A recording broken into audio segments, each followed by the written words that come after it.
నమస్కారం. నేను దీప. లాస్ట్ ఎపిసోడ్లో మా మిద్దె తోటలో మేము ఎటువంటి ఏ మొక్కలు పెంచుతున్నాము, ఏ రకాలు పెంచుతున్నాము, ఏ కంటైనర్స్లో పెంచుతున్నాము వాటి గురించి అంతా తెలుసుకున్నాము. ఇప్పుడు అవి అంత హెల్దీగా పెరగడానికి కారణం ఏంటి, దాని వెనకాల ఉన్న కృషి, కష్టము అదంతా మా అమ్మగారిది. మా అమ్మ దానికి ప్రతిరోజు ఉదయం సాయంత్రం చాలా వర్క్ చేస్తారు. మేమందరం కలిసి చేస్తుంటాము. సో ఇప్పుడు మా అమ్మ జయలక్ష్మి, తను ఆ మొక్కలంతా హెల్దీగా పెరగడానికి తను ఎటువంటి మట్టి మిశ్రమం తయారు చేస్తున్నారు, ఎటువంటి కషాయాలు తయారు చేస్తున్నారు, పెస్ట్ కంట్రోలింగ్కి, తర్వాత వాటికి బలం ఇచ్చే పోషకాలు ఏమేమి తయారు చేసి ఇస్తున్నారో వారి మాటల్లో తెలుసుకుందాం.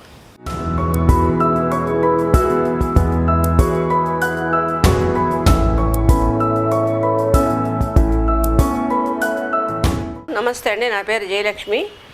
మా ఇల్లు కట్టిన తర్వాత మేము సెకండ్ ఫ్లోర్లో ఉన్నాం. థర్డ్ ఫ్లోర్లో టెర్రస్ గార్డెన్ మొదలుపెట్టాను.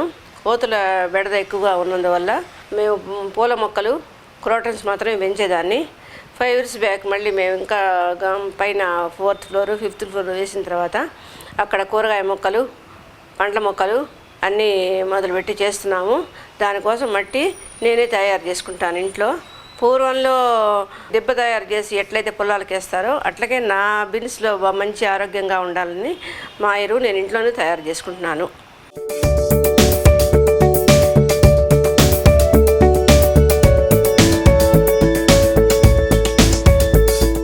ఇదిగో ఇదేనండి నేను చేసిన మట్టి ఎరువు. దీన్ని ఈ మట్టినే నేను చెట్లకు వాడతాను. ఇదే చాలా బలంగా కూడా ఉంటుంది. అంటే దీంట్లో అన్నీ మనం ముందుగానే కలిపి తయారు చేస్తాను కాబట్టి 6 నెలలు మక్కిన తర్వాత దీన్ని మాత్రం తొట్లకు వాడతానండి. ఈ మట్టి మిశ్రమంలో ఎర్రమట్టి, నల్లమట్టి ప్లస్ ఎండాకుల్లో కానుగ, వేప ఎక్కువ వాడుతున్నాను. వేప ఎందుకంటే మనకి పెస్ట్ రాకుండా నిర్మూలించడానికి.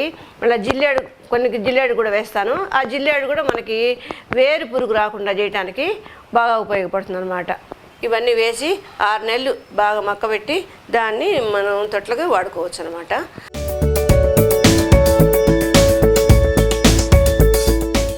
నేను తయారు చేసిన మట్టి మిశ్రమం మొక్కలకి ఇచ్చిన తర్వాత, మొక్క వేసిన తర్వాత మొక్కకి 20 రోజులు ఈ మిశ్రమంలో ఉండేటువంటి బలంగా ఉండే పదార్థాలు సరిపోతాయి. తర్వాత మనకి 20 రోజుల తర్వాత మొక్కకి అదనంగా మనం పోషకాలు ఇవ్వాలంటే మనం చౌహాన్కి మెథడ్లో తయారు చేసినటువంటి పండ్ల రసాలతో తయారు చేసినటువంటి కూరలతో తయారు చేసినటువంటి మనం ద్రవ పదార్థాలని అదనంగా ఇవ్వాల్సి వస్తుంది. అవి ఏంటంటే ఈ ద్రాక్షతో తయారు చేసినటువంటి ద్రవ పదార్థం. 1 కిలో ద్రాక్షకి 1 కిలో బెల్లం కలిపి మనం ఒక 15 days రైట్ సైడ్ ఇట్లా కలుపుతూ ఉంటే 15 daysలో అది మనకు ద్రవ పదార్థం తయారైపోతుంది.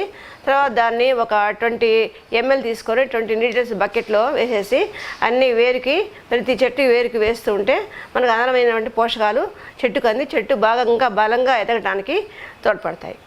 మనము ఏ ఫ్రూట్స్ వీటిని ఈ ద్రవ పదార్థాలని తయారు చేసినంటే మెయిన్ ద్రాక్ష, బొప్పాయి, తర్వాత సపోటా, మామిడికాయ, దానిమ్మ విడివిడిగా మాత్రం తయారు చేసుకోవాలి. 1 కిలో ద్రాక్షకి 1 కిలో బెల్లం, 1 కిలో సపోటాకి 1 కిలో బెల్లం అట్లా వేసి అన్ని ఫ్రూట్స్ తోటి కిలో వేసుకొని మనం తయారు చేసి పెట్టుకొని ఇట్లా రైట్ సైడ్నే మనం ఇట్లా దాన్ని తిప్పుతూ తయారు చేసి పెట్టుకోవాలి. దానికి మాత్రం మనం ఒక క్లాత్ తీసుకొని ఆ క్లాత్ తోటి మొత్తం ఇట్లా మూతి కట్టేసి పెట్టేసుకుంటే మనకి ఏదైనా లోపల కొన్ని వాయువులు విడుదలవుతాయి. ఆ వాయువుల వల్ల మనకు అదనంగా దీంట్లో ఉండేటువంటి రసం బయటికి పోకుండా ఆ గాలి ద్వారా గుడ్డ ద్వారానే ఆ గాలి అంతా బయటికి పోయి మనకు నిలబడుతుంది. ఇది కనీసం మనకు 6 నెలలు మనం దీన్ని వాడుకోవచ్చు.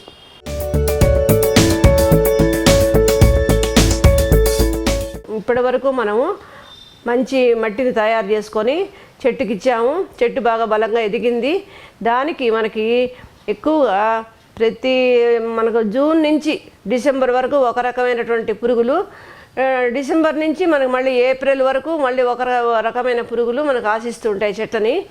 మనం ఫస్ట్లో జూన్ నుంచి అయితే పక్కన ట్రాప్స్ లాంటివి అవన్నీ పెట్టి వాటిని నిరోధించవచ్చు, కొంతవరకు 90% వరకు నిరోధించవచ్చు. కానీ మనకి జనవరి నుంచి చలికాలం మొదలైనప్పటి నుంచి మీలీ బగ్స్ అనేవి ఎక్కువగా ఆశిస్తాయి, ఎఫిడ్స్ కూడా వస్తాయి. వీటిని మనం నిరోధించాలంటే మాత్రం మనం సహజమైన పద్ధతుల ద్వారా, అంటే అన్నాన్ని ఉడకబెట్టేసి దాన్ని మిక్సీకి వేసి దాన్ని మనకు ఆ లిక్విడ్ని, అది కూడా 20 గ్రామ్స్ అన్నాన్ని ఒక 20 లీటర్స్ నీటిలో పోసేసి ఒక రోజల్లా ఉంచేస్తే తెల్లవారికి మనకి లైట్గా కళ్ళు వాసన వస్తాయి. దాన్ని తీసి మన చెట్టు మీద మనం చేత్తో అయినా చల్లచ్చు, లేకపోతే మనం స్ప్రేయర్లో వేసేసి స్ప్రే చేయొచ్చు. ఇది ఎఫిడ్స్ కానీ ఇవి కానీ మీలీబగ్స్ కానీ బాగా నిరోధించబడతాయి. మనకి వీలైతే మనం చేత్తోనే చంపితే ఇంకా అదే బాగుంటుంది. మనం ఇవన్నీ మనకు వద్దనుకుంటే మనం వాటర్ పైప్తో కూడా గట్టిగా మనం స్ప్రే చేసి దాన్ని కూడా తీసేయచ్చు. ఇవి మెయిన్, ఈ 3 పద్ధతుల ద్వారా చేసుకోవచ్చు మనం పురుగు నిరోధం.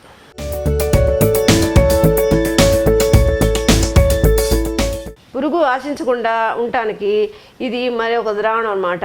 అంటే మామూలుగా మనం వేరే ద్రావణాలు వాడుతున్నా కూడా వాటికి కూడా పురుగులు ఎడిక్ట్ అయిపోవచ్చు. అందువల్ల మనం ఒక్కోసారి ఒక్కో ద్రావణం మార్చడం అనేది కొంచెం అది మంచిది అని నేను అనుకుంటాను. ఇది అల్లం ఒక అరకిలో, తెల్లగడ్డ ఒక అరకిలో, 1 కిలో బెల్లం వేసి ఓన్లీ రోట్లో మాత్రమే తొక్కి మనం పెట్టుకున్నామంటే ఇది మనకు సంవత్సరం పాటు మనకు వస్తుంది. ఇది కూడా ఒక 20 గ్రామ్స్ 20 లీటర్స్ నీటిలో వేసి కలిపి దాన్ని మనం చెట్టు మొదట్లో పోయొచ్చు, తర్వాత చెట్టు పైన మనం స్ప్రే చేసుకోవచ్చు. ఇది మాత్రం చాలా బాగా పనిచేసింది, నాకు మంచిగా ఉంటుంది.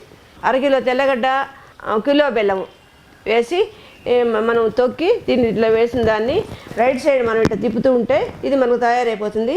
దీన్ని 20 గ్రామ్స్ తీసి ఒక 20 ml నీళ్ళలో కలిపేసి మనం చెట్టు మొదట్లో కొంచెం వేసుకోవచ్చు, చెట్టు పైన కూడా కొట్టచ్చు. మనకు ఈ వాసనకి పురుగులు కొంచెం దూరంగా పోతాయి. ఇది 1 year నిల్వ ఉంటుంది, 20 daysకి మనకు రెడీ అయిపోతుంది. అన్నిట్లోకి మనం అన్ని చౌహాన్కి మెథడ్లోకి ఇట్లా తయారు చేసిన వాటిలో ఇది నెంబర్ 1గా మనము అనుకోవచ్చు.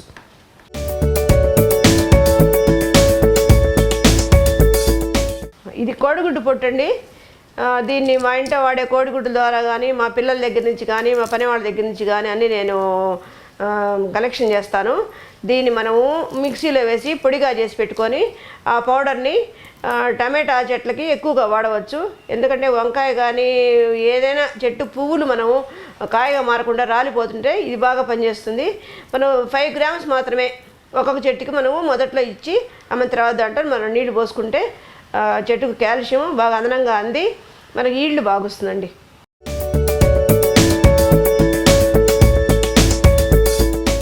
మీకు ఇందాక నేను ఒక తెల్లటి ప్లాస్టిక్ డబ్బాలో చూపించాను కదా మట్టి మిశ్రమం, అదే నేను తయారు చేసిన ఈ మట్టి మిశ్రమం కూడా ఎక్కువగా మోతాదులో తయారు చేసి పెట్టుకున్నాను నా మొక్కలకు వేయటానికి. ఇదే మట్టి మిశ్రమం తయారయ్యే మట్టి మిశ్రమం ఇదండి. దీంట్లో అన్ని రకాలైనటువంటి పోషకాలు కలిపి తయారవుతున్నది. ఇది ఇంకా 2 నెలల్లో రెడీ అయిపోతుంది. ఇప్పుడు మీరు చూస్తున్నారు కదా ఈ ఘన ఎరువు, దీంట్లో నేను అనేక రకములైనటువంటి బలమైన పదార్థాలతో తయారు చేయబడ్డది. దీంట్లో ఫస్ట్ కొంచెం పొడి గడ్డి, తర్వాత ఏమో 5 రకాలైనటువంటి ఆకులు, దాంట్లో మెయిన్ వేపాకు, కానుగాకు, జిల్లేడాకు మనకి అడుగున ఎటువంటి పురుగు రాకుండా మనకు తయారవుతుంది. దాంట్లో వేపపిండి కూడా కలిపాను, 1 బస్తా వేపపిండి కలిపాను.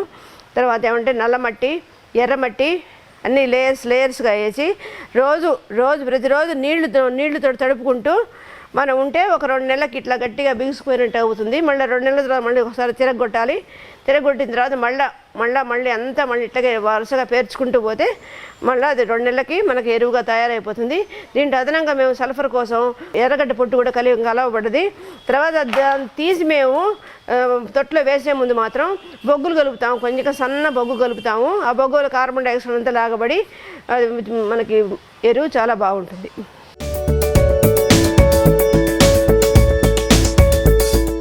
నేను ముఖ్యంగా పర్యావరణ ప్రేమికురాలని. నాకు చాలా ఇష్టం చెట్లంటే. నా చిన్నతనం నుంచి కూడా, పసితనం నుంచి 5వ ఏట నుంచి కూడా చెట్ల మీద ఎంతో ప్రేమ పెంచుకున్నాను.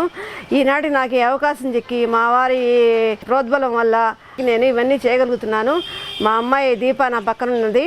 ఆ అమ్మాయి అన్నీ నాకు ఏం మొక్కలు కావాలన్నీ తెచ్చిస్తూ ఉంటుంది. నాకు పని వాళ్ళందరూ బాగా సహకరిస్తారు. ఇక్కడంతా ఈ మొక్కలు చేయటం వల్ల నాకు ఎంతో మనసుకు ఆహ్లాదము, ఉత్సాహము ఎంతో కలుగుతుంది. రోజు 6 అవర్స్ చేసినందువల్ల వ్యాయామంగా ఉంటుంది. ఎటువంటి జబ్బులు కూడా రావు. వచ్చిన జబ్బులు కూడా నయమైపోవాల్సిందే. ఎందుకంటే మనం ఈ మందులు లేని, రసాయన పదార్థాలు లేని కూరలు తిన్నందువల్ల మన ఆరోగ్యం కూడా కొంచెం మెరుగుపడుతుంది, బాగుంటుందని అనుకుంటున్నాను నేను. అట్లాగే అందరూ కూడా ప్రతి ఒక్కరు కూడా టెర్రస్ గార్డెన్ మిద్దె మీద దీన్ని మొక్కల మీద ఇష్టం పెంచుకోండి, లేని వాటి చేసుకోండి. ఆకుకూరలతో ప్రారంభించండి. ఎందుకంటే ఆకుకూరలతో ప్రారంభిస్తే మనకు చాలా సులభంగా అనిపిస్తుంది. ఇదేం కష్టం కాదు. మనం ఇంట్లో ఎన్నో నీళ్లు వేస్ట్గా పారిపోస్తుంటాము. అవన్నీ కూడా వేసి కొంచెం కొంచెం కుడితి నీళ్ళు కానీ అన్నీ వేసి మనం చెట్లన్నింటినీ బాగా అనుకూలంగా పెట్టుకోవచ్చు. మనకి ఇల్లు ఆహ్లాదంగా ఎంతో అందంగా ఉంటుంది. అసలు ఎంతో మంచిది చెట్లను పెంచుకుంటే. మనకి ఇప్పుడు చెప్తున్నారు కదా, పర్యావరణ దినోత్సవం ఈ మధ్యన జరిగింది. పర్యావరణాన్ని మనం కాపాడుకోవాలంటే, మంచి ఆక్సిజన్ తిరగాలంటే ఎక్కడికో పార్కులకు పోవాలి. పెద్దవాళ్ళం అయిన తర్వాత తిరగలేము. ఇక్కడ హాయిగా నడవచ్చు, తిరగచ్చు, అన్నీ చేసుకోవచ్చు. ఇదే నా ఉద్దేశం. ఈ వీడియో మీకు నచ్చితే లైక్ చేయండి, ఇతరులకు షేర్ చేయండి. వీడియోపై మీ అభిప్రాయాన్ని కామెంట్ రూపంలో తెలపండి. మరిన్ని వ్యవసాయ వీడియోల కోసం రైతు నేస్తం యూట్యూబ్ ఛానల్ ని సబ్స్క్రైబ్ చేయండి. పక్కనే ఉన్న గంట సింబల్ నొక్కి నోటిఫికేషన్స్ ద్వారా తాజా వీడియోల సమాచారం పొందండి.